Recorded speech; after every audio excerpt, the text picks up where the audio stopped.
So hi guys, welcome back to ഞാൻ Habil episode number 26. കഴിഞ്ഞ 2 video ഞാൻ കോഡ്സ് ആൻഡ് റൈറ്റിംഗ്സ് എല്ലാം പോസ്റ്റ് ചെയ്തത്. അപ്പോൾ തന്നെ കുറച്ച് ആൾക്കാർ എനിക്ക് മെസ്സേജ് ചോദിക്കട്ടോ, നിങ്ങൾ വീണ്ടും നിർത്തിയത് കോഡ്സ് ആൻഡ് റൈറ്റിംഗ്സ് എന്താ ചെയ്യാത്തത്? അപ്പോഴത്തേനും നിങ്ങൾ അതും നിർത്തി, 25 എപ്പിസോഡ് കഴിഞ്ഞപ്പോഴത്തേനും അങ്ങനെയൊക്കെ. അപ്പോൾ അവരോടൊക്കെ പറഞ്ഞു, ഞാനിത് നിർത്തിയതല്ല. ഞാൻ കഴിഞ്ഞ 2 ദിവസം ഞാൻ വീട്ടിലല്ലായിരുന്നു.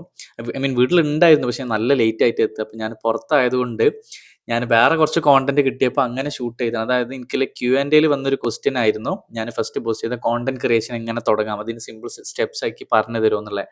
അപ്പം അത് ഞാനൊരു കോണ്ടന്റ് ആക്കി ചെയ്തതാണ്. രണ്ടാമത്തത് പിന്നെ ഞാൻ വെറുതെ ഇരുന്നപ്പോൾ വിചാരിച്ചു ഓക്കെ അതും കൂടെ ചെയ്യാമെന്ന് അങ്ങനെ ചെയ്തതാണ്.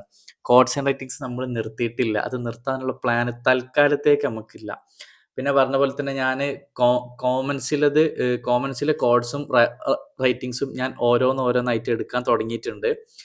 കുറച്ച് ടൈം എടുക്കും കേട്ടോ. അത് ഇങ്ങനെ കുറേ ഉണ്ട്. അത് ഒന്ന് ഞാൻ ഉദ്ദേശിക്കുന്നത് വെച്ചാൽ 14ാമത്തെ എപ്പിസോഡ് മുതലാണ് ഞാനത് ചെക്ക് ചെയ്യാൻ തുടങ്ങിയത്. അപ്പോൾ തന്നെ അത് കുറച്ചുണ്ട്. വിചാരിച്ച അത്ര ഈസി ആവുമെന്ന് എനിക്ക് തോന്നണില്ല. അപ്പോൾ എന്തായാലും ഇൻഷാ അള്ളാ നമ്മൾ അത് ഏകദേശം ഞാൻ സ്റ്റാർട്ട് ചെയ്തിട്ടുള്ളൂ. സംഭവം ഞാൻ നോട്ട് ചെയ്യാൻ തുടങ്ങിയിട്ടേ ഉള്ളൂ. ഞാൻ കള്ളം പറയുന്നില്ല, സ്റ്റാർട്ട് ചെയ്യാൻ തുടങ്ങിയിട്ടേ ഉള്ളൂ. അപ്പം നമുക്ക് അത് ഫുള്ള് സെറ്റ് ആയി കഴിഞ്ഞാൽ നമ്മൾ ഇൻഷാ അള്ളാ എന്തായാലും അതിൻ്റെ വീഡിയോ ചെയ്യും. അപ്പം നമുക്ക് episode number 26 codes and writings നോക്കാം. ഓക്കെ, ഫസ്റ്റ് വൺ ആയിരുന്നെന്ന് വെച്ച് കഴിഞ്ഞാൽ ലോഡ് ആവാൻ കുറച്ച് ടൈം എടുക്കുന്നുണ്ട് കേട്ടോ. ഓക്കെ, തൂലിക ഒഫീഷ്യൽ എന്ന് പറയുന്നൊരു പേജ് പോസ്റ്റ് ചെയ്താ, അവൾ പുറത്തിറങ്ങാൻ ഇനി 9 കൊല്ലം കഴിയണം. ഇത് മറ്റേ ഫിലിമിലെ ഡയലോഗാണ്. മറ്റേ കസ്തൂരിമാൻ എന്ന് പറഞ്ഞ സിനിമ ഉണ്ടല്ലോ, അതാ ഫസ്റ്റ് ലൈൻ വായിച്ചപ്പോൾ എനിക്ക് മനസ്സിലായി. കാരണം എനിക്കത് കാണാതെ അറിയുന്നൊരു ഡയലോഗാണ്. അച്ഛൻ ചോദിക്കല്ലോ, മോനെ നീ ഇനിയും അവളെ കാത്തിരിക്കുകയാണോ? അവൾ പുറത്തിറങ്ങാൻ ഇനി 9 കൊല്ലം കഴിയണം. അപ്പോൾ ചാക്കോച്ചൻ പറയുന്ന റിപ്ലൈ ആണ് താഴെ, 9 കൊല്ലം 9 ദിവസം പോലെ പോവും, പക്ഷെ വേറൊരു കൂട്ട് എനിക്കില്ല അപ്പച്ച. കസ്തൂരിമാൻ സിനിമ തൂലിക. എൻ്റെ മോനെ, ഇതൊരു വിഷയം പടാണിത്. ഞാനുണ്ടല്ലോടാ, ഇതൊന്നും കണ്ടതിന് കയ്യും കണക്കുണ്ടാവില്ല. ഞാനൊക്കെ അത്രയും കണ്ടിക്കണ ഈ പടം. ഇന്നും ഈ പടമൊക്കെ ഫോണിലൊക്കെ കാണുകയാണെന്നുണ്ടെങ്കിൽ, ഇപ്പം TV പൊതുവെ കുറവാണ് കാണല്, ബട്ട് സ്റ്റിൽ ഫോണിലൊക്കെ കാണുകയാണെന്നുണ്ടെങ്കിൽ ഞാൻ ഇരുന്ന് കണ്ടോ ഈ പടം. ഇതിൽ മറ്റേ പാട്ടൊക്കെ ഉണ്ടല്ലോ, രാക്കുയിൽ പാടി രാവിന്റെ ശോകം, ഏതാ പാട്ട്?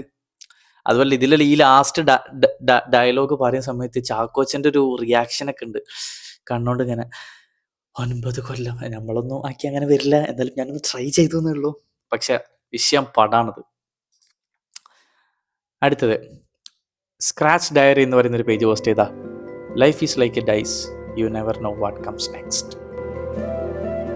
യെസ്, ലൈഫ് എന്ന് പറയുന്നത് ഡൈസ് പോലാണ്.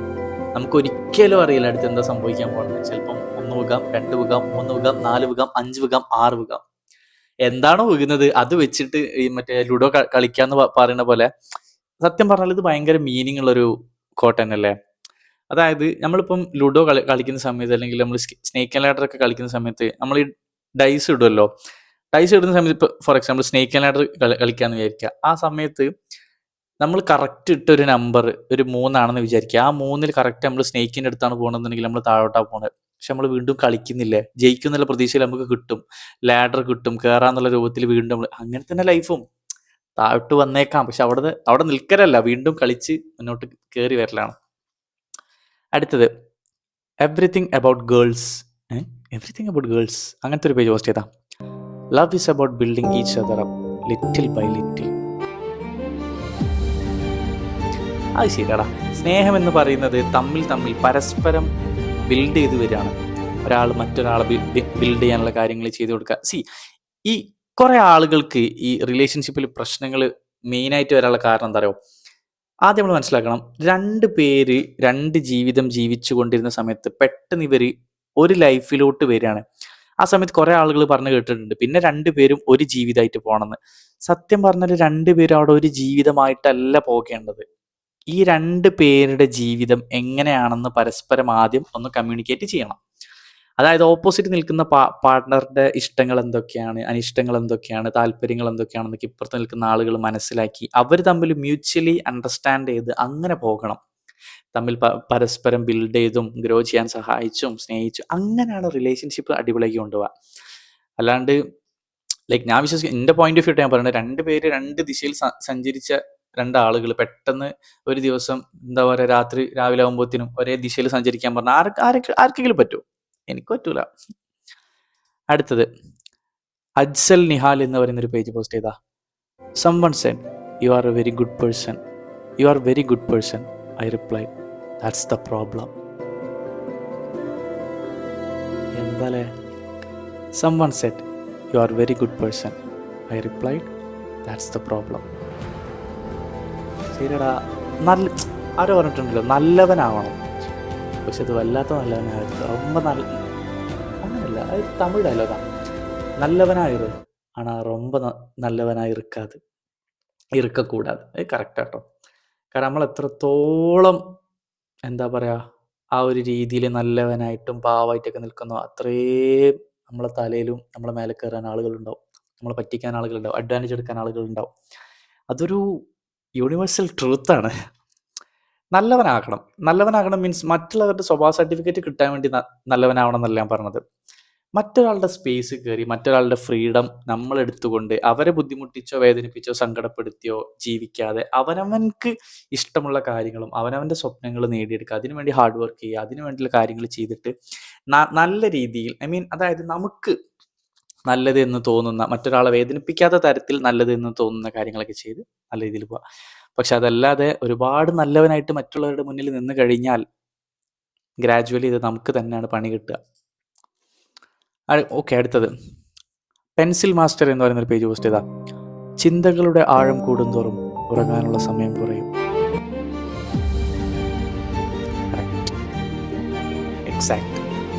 ഉറങ്ങാൻ കിടക്കുന്ന സമയത്ത് ഒരു തുടക്കം ഉണ്ടാവും, ആലോചിച്ചങ്ങോട്ട് തുടങ്ങും. നമ്മൾ എവിടെ എത്തുക എന്നറിയോ? എവിടുന്നാ തുടങ്ങണത്, എവിടാ എത്തണത്, കയറി അങ്ങനെ പോകും.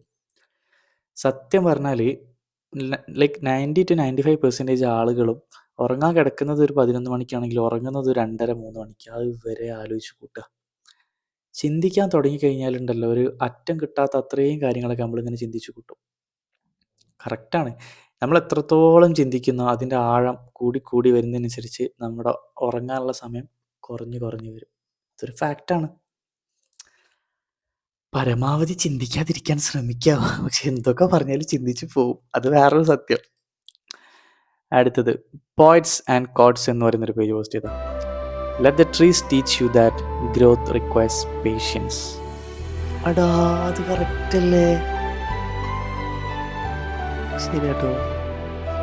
ഒരു മരം നമുക്ക് പഠിപ്പിച്ചു തരുന്ന ഏറ്റവും വലിയ പാഠം എന്താ അറിയോ? വളരാൻ സമയമെടുക്കും. 100% ഫാക്റ്റായ ഒരു കാര്യമാണ്. ഇപ്പം നമ്മൾ വലിയൊരു ആൽമരം, ഒരു കൊടും കാട്ടിൽ വലിയൊരു മരം, ആ മരം ആ രൂപത്തിലാവാൻ എത്ര വർഷം എടുത്തിട്ടുണ്ടാവില്ലേ? അതേപോലെ തന്നെ ഗ്രോത്ത് എന്ന് പറയുന്നത് ക്ഷമയോടുകൂടി സമയമെടുത്തുണ്ടാകുന്ന ഒരു കാര്യമാണ്. ഒരു രാത്രി പുലർന്ന് വെളുക്കുമ്പോഴത്തേനും സക്സസ് ആയ ആളുകൾ എത്ര ആളുകളുണ്ട് നമ്മുടെ നാട്ടിൽ? വിചാരിച്ചത്ര പൊസിഷനിലെത്തിയത് എത്ര പേരുണ്ട്? അതിന് പിന്നെ ഒരുപാട് വർഷത്തെ എഫേർട്ട് ഉണ്ടാവും, സ്ട്രഗിൾ ഉണ്ടാവും, ഹാർഡ് വർക്ക് ഉണ്ടാവും, എത്രയോ കണ്ണീരുണ്ടാവും. ക്ഷമ വേണം, ഒന്നാമത്തെ കാര്യം. നമ്മൾ ഏതൊരു കാര്യത്തിലേക്ക് ഇറങ്ങുകയാണെന്നുണ്ടെങ്കിലും നാളെ തന്നെ അത് നടക്കും, അല്ലെങ്കിൽ നാളെ തന്നെ അത് കിട്ടണം, നാളെ കിട്ടിയില്ലെങ്കിൽ ഞാനത് വിട്, അങ്ങനത്തെ മൈൻഡിൽ ഒരിക്കലും നമ്മൾ ഇറങ്ങരുതടാ. ഞാൻ കോണ്ടന്റ് ക്രിയേഷൻ്റെ ഒരു വീഡിയോ ചെയ്തെന്ന് പറഞ്ഞല്ലോ, കഴിഞ്ഞ വീഡിയോൻ്റെ മുൻപത്തെ വീഡിയോ, ആ വീഡിയോയിൽ ഞാൻ ഒരു പോയിന്റ് പറയുന്നുണ്ട്. ആ വീഡിയോ നിങ്ങളൊന്ന് കണ്ടുപോയപ്പോൾ മനസ്സിലാവും. അതായത് ലൈക്ക് നമ്മൾ എപ്പോഴും മനസ്സിലാക്കേണ്ട ഒരു കാര്യം, ഗ്രോത്ത് എന്ന് പറയുന്നത് ഒരു മണിക്കൂർ കൊണ്ടോ ഒരു ദിവസം കൊണ്ടോ ഒരാഴ്ച കൊണ്ടോ ഉണ്ടാവേണ്ട ഒരു കാര്യമൊന്നുമല്ല. സമയമെടുത്ത് ഒരുപാട് ലെസൺസ് നമ്മൾ പഠിക്കും, ഒരുപാട് ചലഞ്ചസ് ഫേസ് ചെയ്യും, സ്ട്രഗിൾ അനുഭവിക്കും. എന്നിട്ട് നമ്മൾ ഒരുപാട് കാര്യങ്ങൾ മാറ്റാൻ തുടങ്ങും, തിരുത്താൻ തുടങ്ങും. തെറ്റുകളിൽ നിന്നാണ് നമ്മൾ പഠിക്കുക. ആ പഠിക്കുന്നതിലൂടെ നമ്മൾ തിരുത്തണം, തിരുത്തലുകളിൽ നിന്ന് നമ്മൾ വളരും. അങ്ങനെ വേണം.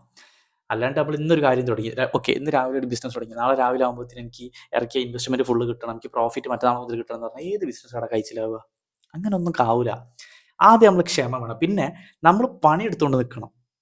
നമ്മൾ ഇന്നൊരു കാര്യം തുടങ്ങി, എന്നിട്ട് നമ്മൾ പറയണം അതിൻ്റെ വഴിക്ക് അങ്ങനെ നടന്നു പോയിക്കോളും എന്ന് പറയുകയാണെങ്കിൽ അത് ഓടി എത്താൻ പോണില്ല. നമ്മളൊരു കാര്യം തുടങ്ങി കഴിഞ്ഞാൽ അതിൽ ചെയ്യാൻ പറ്റുന്ന, നമ്മളെ കൊണ്ട് ചെയ്യാൻ പറ്റുന്ന കാര്യങ്ങൾ സത്യസന്ധമായിട്ട് മാക്സിമം എഫേർട്ട് ഇട്ട് നമ്മൾ ചെയ്യുക. പിന്നെ ക്ഷമിക്കുക, സമയമെടുക്കും, നമ്മൾ അതിൽ വിശ്വസിക്കുക, അതിന് വേണ്ടിയ കാര്യങ്ങൾ ചെയ്തുകൊണ്ടിരിക്കുക. അതുപോലെ തന്നെ അതിൽ മിസ്റ്റേക്കുകൾ വരികയാണെന്നുണ്ടെങ്കിൽ ആ മിസ്റ്റേക്കുകൾ പഠിക്കുക, മിസ്റ്റേക്കുകൾ മനസ്സിലാക്കുക, ആ മിസ്റ്റേക്കുകൾ എവിടെ മാറ്റണം, എങ്ങനെ മാറ്റണം, ഏത് തരത്തിൽ മാറ്റണം എന്നൊക്കെ കൃത്യമായി അനലൈസ് ചെയ്ത് അതിൻ്റെ കാര്യങ്ങൾ എവിടെയൊക്കെയാണോ അതൊക്കെ വെച്ച് കറക്റ്റായിട്ട് മുന്നോട്ട് പോയി കഴിഞ്ഞാൽ അതങ്ങോട്ട് റെഡിയാവും. ഓക്കെ. സോ അടുത്തത് റോഹൻ R25 എന്ന് പറയുന്നൊരു പേജ് പോസ്റ്റ് ചെയ്താൽ ഒരു ഫോട്ടോ ആണല്ലോ. Sometime not opening your mouth is the best option. Sometime not opening your mouth is the best option. ഓ, അതിലൊരു ഫോട്ടോ ഉണ്ട്, ആ ഫോട്ടോനാണ് ഹൈലൈറ്റ് ചെയ്ത്. കറക്റ്റ് ആട്ടോ. Sometime not opening your mouth is the best option അല്ലേ. Like ഇപ്പം മീന് വായ തുറക്കുമ്പോഴല്ലേ ആ ചൂണ്ടയിൽ അവർ കുരുങ്ങുന്നത്. അപ്പോൾ ആ ചൂണ്ട ആരാണോ ഇട്ടത് അവർക്ക് ആ മീനെ കിട്ടും. ആ സമയത്ത് അവർ ആ വാ തുറന്നിട്ടില്ലെങ്കിൽ അവർക്ക് വീണ്ടും അവിടെ ജീവിക്കാമായിരുന്നു. ശരിയാണല്ലേ. ഇവിടെ മീൻ ചെയ്യുന്നത് ഇത്രേ ഉള്ളൂ. ലൈഫിൽ എല്ലാ സ്ഥലത്തും നമ്മൾ സംസാരിക്കേണ്ട കാര്യമില്ല. ചില സ്ഥലത്ത് silence is the best answer എന്ന് നമ്മൾ കേട്ടിട്ടില്ല. ഇത് സത്യം തന്നെയാണ്. ചില സ്ഥലത്ത് നമ്മൾ മിണ്ടാതിരിക്കണം. ആ മിണ്ടാതിരിക്കുന്നിടത്താണ് ചിലപ്പോൾ നമ്മൾ വിജയിക്കുക. എല്ലാ സ്ഥലത്തും നമ്മൾ സംസാരിക്കാൻ തുടങ്ങുക, എല്ലാ പ്രശ്നത്തിലും നമ്മൾ കയറി ഇടപെടുക, എല്ലാത്തിലും നമ്മൾ അഭിപ്രായം പറയാനൊക്കെ പോയി കഴിഞ്ഞാൽ നമ്മുടെ ലൈഫ് കൂടുതൽ കോംപ്ലിക്കേറ്റഡ് ആവുള്ളൂ. ആവശ്യമുള്ള സ്ഥലങ്ങളിൽ ആവശ്യമുള്ള കാര്യങ്ങൾ മാത്രം സംസാരിക്കുക. അനാവശ്യമായ ഒരു കാര്യത്തിലും ഇടപെടാതിരിക്കുക. മാക്സിമം നമ്മൾ സംസാരിക്കുമ്പോൾ ശ്രദ്ധിക്കുക. നമ്മൾ പറയുന്ന ഓരോ കാര്യവും സൂക്ഷിച്ച് വേണം പറയാൻ. സിറ്റുവേഷൻസ് മാറുമ്പോൾ ചിലപ്പോൾ നമ്മൾ പെട്ടെന്ന് ടെമ്പർ കയറി പലതും പറയൊക്കെ ചെയ്യും. ലൈക്ക് ശരിയാണ്, ഇപ്പം ഞാനും പറയാറുണ്ട്. പക്ഷേ എങ്കിൽ പോലും നമുക്ക് സ്വയം ഒരു ബോധം വേണം. നമ്മൾ സംസാരിക്കേണ്ട ആവശ്യമുണ്ടോ, അവിടെ നമ്മളാണോ സംസാരിക്കേണ്ടത്, അവിടെ വേറെ ആരെങ്കിലും ആണോ സംസാരിക്കേണ്ടത്, ഇനിയിപ്പോൾ അവിടെ സംസാരിക്കുകയാണെങ്കിൽ എന്താണ് സംസാരിക്കേണ്ടത്. അനാവശ്യമായി ഒരു കാര്യമില്ലാതെ ബന്ധമില്ലാതെ വായിത്തൊന്നല്ലാത്ത തെറിയും വിളിക്കേണ്ട ആവശ്യമുണ്ടോ. ഓരോ പോയിന്റിലൂടെ നമ്മൾ സംസാരിക്കുന്ന കാര്യങ്ങളിൽ നമ്മളെ ബിഹേവിയർ മാറിക്കൊണ്ടിരിക്കും. നമ്മളെ ക്യാരക്ടർ ബിൽഡ് ആവാനുള്ള ഏറ്റവും ബെസ്റ്റ് വഴി എന്താ പറയുക, നല്ല രീതിയിൽ സംസാരിച്ച് പഠിക്കുക എന്നാണ്. കമ്മ്യൂണിക്കേഷൻ എന്ന് പറയുന്നത് ഇന്ന് ഭയങ്കര ഇമ്പോർട്ടൻ്റ് ആയ ഒരു കാര്യമാണ്. ആ ഒരു സമയത്ത് നമ്മൾ എന്താണ് സംസാരിക്കുന്നത്, എങ്ങനെയാണ് സംസാരിക്കുന്നത്, ഏത് രീതിയിലാണ് സംസാരിക്കുന്നത്, ഇതിനൊക്കെ ഭയങ്കര ഇമ്പോർട്ടൻസ് ഉണ്ട്. നമ്മൾ സംസാരത്തിൽ ഭയങ്കര ഒരു ക്ലാരിറ്റി വരുത്തലും അതുപോലെ തന്നെ അതിലൊരു നല്ലൊരു സ്റ്റൈല് കൊണ്ടുവരാനൊക്കെ നമ്മൾ ശ്രമിച്ചു കഴിഞ്ഞാൽ നമ്മളെ ക്യാരക്ടറിൽ കുറേ ചേഞ്ച് കൊണ്ടുവരും, നമ്മളെ ബിഹേവിയറിൽ നല്ല ചേഞ്ച് കൊണ്ടുവരും. ലൈക്ക് ഇവിടെ ഉദ്ദേശിച്ചത്രേ ഉള്ളൂ, നമ്മൾ എല്ലാ സ്ഥലത്തും തുറന്ന് സംസാരിക്കേണ്ട കാര്യമൊന്നുമില്ല. ചില സ്ഥലത്ത് നമ്മൾ സൈലൻ്റ് ആയിട്ട് നിന്ന് കഴിഞ്ഞാൽ അതാണ് അവിടെ ചെയ്യാൻ പറ്റിയ ഏറ്റവും നല്ലൊരു കാര്യം. അല്ലെങ്കിൽ ഇതേപോലെ ഓരോരുത്തർ എറിയുന്ന ചൂണ്ടൽ നമ്മളും കുരുങ്ങും, അത്രേ ഉള്ളൂ. സോ അടുത്തത് സിറാജ് സ്റ്റോറീസ് എന്ന് പറയുന്നൊരു പേജ് പോസ്റ്റ് ചെയ്താ, നിങ്ങൾക്കൊരു മാറ്റം കാണണമെന്നുണ്ടെങ്കിൽ ആ മാറ്റം ആദ്യം നിങ്ങളിൽ നിന്ന് തന്നെ തുടങ്ങും. സത്യം സത്യം സത്യം സത്യം സത്യം. കുറേ ഇത് ലൈക്ക് വേറൊരു കോട്ട് ഞാനും വായിച്ചിട്ടുണ്ട്. Everybody need change but nobody is ready to be the change. മാറ്റങ്ങൾ എല്ലാവർക്കും വേണമെന്നുണ്ട്, പക്ഷെ ആരും മാറാൻ തയ്യാറല്ല. ഒരാൾ മാറിയാലല്ലേ അയാൾ ചെയ്യുന്ന കാര്യങ്ങളിൽ മാറ്റം ഉണ്ടാവുള്ളൂ. നമ്മൾ ഡെയിലി ചെയ്യുന്നൊരു കാര്യം അതിൽ നമുക്ക് മാറ്റം വേണമെന്ന് നമ്മൾ പറയണമെന്നുണ്ടെങ്കിൽ നമ്മൾ ചെയ്യുന്ന കാര്യങ്ങൾ ആദ്യം മാറണ്ടേ. നമുക്ക് റിസൾട്ട് മാറണമെന്നുണ്ടെങ്കിൽ ആക്ഷനും മാറണം. ആക്ഷൻ മാറുന്നിടത്ത് റിസൾട്ട് മാറുന്നുള്ളൂ. അല്ലാതെ ഒരു കാര്യം ചെയ്യുന്ന ആ കാര്യത്തിൽ നമ്മളൊരു മാറ്റം വരുത്തുന്നില്ല, അങ്ങനെ ആകുമ്പോൾ അതിൻ്റെ റിസൾട്ടിൽ നമ്മൾ മാറ്റം പ്രതീക്ഷിക്കരുത്. ലൈഫിൽ പോസിറ്റീവ് റിസൾട്ട് നമുക്ക് കിട്ടണമെന്നുണ്ടെങ്കിൽ പോസിറ്റീവായ കാര്യങ്ങൾ കൊടുക്കണം. ഒരു ഫോൺ നമ്മൾ ഉപയോഗിക്കണം, ഒരു ലാപ്പ് നമ്മൾ ഉപയോഗിക്കണം എന്നുണ്ടെങ്കിൽ ആദ്യം നമ്മളതിന് ചാർജ് ചെയ്യണ്ടേ, വേണ്ടേ? അതിന് കൊടുക്കേണ്ടത് കൊടുത്താലേ അത് തരാനുള്ള റിസൾട്ട് നമുക്ക് തരുള്ളൂ. പോസിറ്റീവായ കാര്യങ്ങൾ നമ്മുടെ ലൈഫിൽ സംഭവിക്കണമെന്നുണ്ടെങ്കിൽ പോസിറ്റീവായ കാര്യങ്ങൾ കൊടുക്കണം, വേണ്ടേ? പവർ കൊടുക്കുന്ന സമയത്തെ തിരിച്ച് ഇത് നമുക്ക് പവർ തരുന്നുള്ളൂ. അതുപോലെ തന്നെ നമ്മൾ എന്താണോ കൊടുക്കുന്നത് അതിനനുസരിച്ചാകും നമുക്ക് കിട്ടുന്ന റിസൾട്ട്. സോ പല കാര്യങ്ങളിലും നമുക്ക് മാറ്റം വേണമെന്ന് പല ആളുകളും പറയും. ആ സമയത്ത് നമ്മൾ ആദ്യം ആലോചിക്കേണ്ടത് നമ്മൾ മാറണം. മാറ്റാനുള്ള കാര്യങ്ങൾ ആദ്യം നമ്മളിൽ നിന്ന് തുടങ്ങണം. ഞാൻ ചെയ്യുന്ന കാര്യങ്ങളിൽ ഞാൻ കംപ്ലീറ്റ് മാറ്റങ്ങൾ കൊണ്ടുവരുമ്പോൾ എനിക്ക് കിട്ടുന്ന റിസൾട്ടുകൾ കംപ്ലീറ്റ് മാറി തുടങ്ങും, ഔട്ടുകൾ കംപ്ലീറ്റ് മാറി തുടങ്ങും. 10 ആളുകൾ ഈ സെയിം കാര്യം ചിന്തിച്ചു കഴിഞ്ഞാൽ ആ 10 പേരുടെ ജീവിതത്തിലും ഫുള്ള് മാറ്റങ്ങളായി. ഞാൻ വായിച്ച ഈ റൈറ്റിംഗ് ഉണ്ടല്ലോ, everybody needs change but nobody is ready to be the change. Be the change and bring the change. അത് ഞാൻ പറഞ്ഞത് കേട്ടോ, ഞാൻ പണ്ട് എഴുതിയൊരു കോട്ടാണത്. Be the change and bring the change. ആദ്യം നമ്മൾ മാറ്, എന്നിട്ട് മാറ്റം കൊണ്ടുവരുത്ത്. അവിടെ അല്ലടാ രസം, അങ്ങനെ വേണം. ഓക്കെ, അടുത്തത് സം ലൈൻസ് കുറേ ഉണ്ട് എന്ന് പറയുന്നൊരു പേജ് പോസ്റ്റ് ചെയ്താണ്. Value your privacy. ആ ഇമേജ് കറക്റ്റ് കേട്ടോ. പ്രൈവസി എന്ന് പറയുന്നത് നമ്മുടെ ലൈഫിൽ ഭയങ്കര ഇമ്പോർട്ടൻ്റ് ആയ ഒരു കാര്യമാണ്. നമ്മൾ പ്രൈവസി കീപ്പ് ചെയ്തിട്ടില്ലെങ്കിൽ എല്ലാ ആളുകളും നമ്മുടെ ജീവിതത്തിൽ നമ്മുടെ പ്രൈവസിക്കുള്ളിൽ കയറി ഇറങ്ങിക്കൊണ്ടിരിക്കും.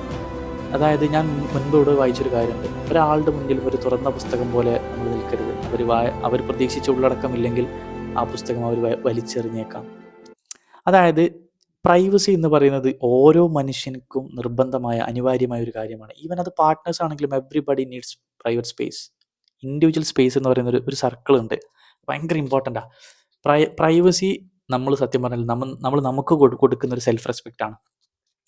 ആ ഒരു പ്രൈവസിൻ്റെ ഉള്ളിലിട്ട് നമ്മൾ ആരെങ്കിലും ഇൻവോൾവ് ചെയ്യിപ്പിക്കുന്നുണ്ടെങ്കിൽ അതാദ്യം നമ്മൾ ശ്രദ്ധിക്കണം. ഒന്നാമത്തെ കാര്യം, അവിടെ എല്ലാവർക്കും അനുവാദം ഇല്ലാത്തൊരു സ്ഥലമാണ്. ശരിയല്ലേ?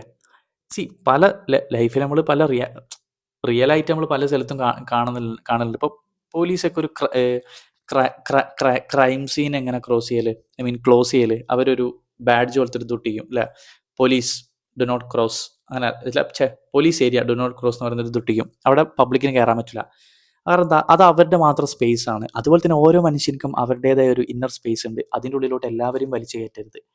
എപ്പോഴും പ്രൈവസിനെ വാല്യൂ ചെയ്യണം. കാരണം പ്രൈവസി എന്ന് പറയുന്നത് ഒരു മനുഷ്യൻ്റെ ജീവിതത്തിൽ അടിസ്ഥാനപരമായി ആവശ്യമുള്ളൊരു കാര്യങ്ങളിൽ പ്രധാനപ്പെട്ട ഒരു കാര്യമാണ്. So remember that thing. Okay, yes guys, അതായിരുന്നു നമ്മുടെ ഇന്നത്തെ എപ്പിസോഡ് നമ്പർ 26 ഫൈനൽ കോട്ട്. ഇന്നത്തെ കോട്ട്സിനും റൈറ്റിങ്സിനും ഒരു പ്രത്യേകത ഉണ്ട്. അതെന്താണെന്ന് നിങ്ങൾക്ക് ആർക്കെങ്കിലും മനസ്സിലായിട്ടുണ്ടെങ്കിൽ നിങ്ങൾ കോമൻറ്റ് സെക്ഷനിൽ അറിയിക്കാം.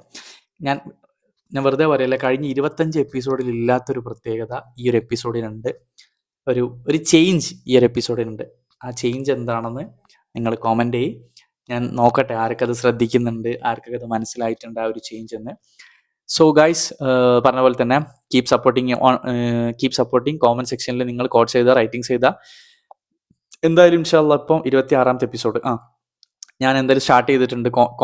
കോമൻറ്റ് സെക്ഷനിലെ കോട്ട്സ് ഞാൻ എടുക്കാൻ തുടങ്ങിയിട്ടുണ്ട്. അപ്പോൾ വൈകാതെ തന്നെ നമ്മൾ അതിൻ്റെ റിയാക്ഷൻ വീഡിയോ ചെയ്യും. സോ എത്രയും പെട്ടെന്ന് തന്നെ നമുക്ക് ആ ഒരു വീഡിയോ ഞാനും പ്രതീക്ഷിക്കുന്നു. നിങ്ങൾ പ്രതീക്ഷിക്കേണ്ട, എക്സ്പെക്ട് ചെയ്യേണ്ട, അത് വരുന്ന സമയത്ത് അങ്ങോട്ട് വരും, അത്രേ ഉള്ളൂ. അപ്പോൾ എന്താ അത്രേ ഉള്ളൂ. എപ്പിസോഡ് 26 നമ്മൾ വൈൻഡ് അപ്പ് ചെയ്യുകയാണ്. Anyway, thanks for watching, keep supporting.